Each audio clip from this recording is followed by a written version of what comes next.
सोचिए अब कर्नाटक के एक गांव में जाते हैं और किसी दुकानदार से पूछते हैं भाई आप कैसे हैं, और सामने वाला जवाब देता है कथम आस्ति।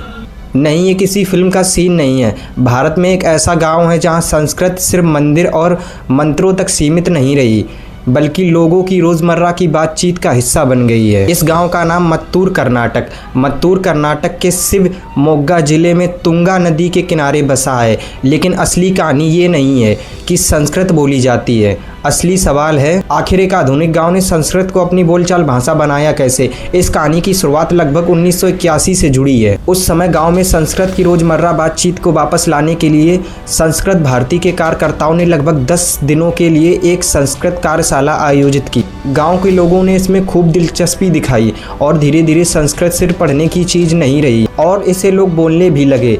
यहाँ एक सबसे इंटरेस्टिंग बात सुनो, मत्तूर का मतलब ये नहीं कि गांव में हर इंसान सिर्फ संस्कृत ही जानता हो। लोग दूसरी भाषाएं भी जानते हैं और संकेती जैसी स्थानीय बोली भी यहाँ मौजूद है। लेकिन संस्कृत का इस्तेमाल रोजमर्रा की बातचीत में ही होना इस गांव को इतना अलग बनाता है।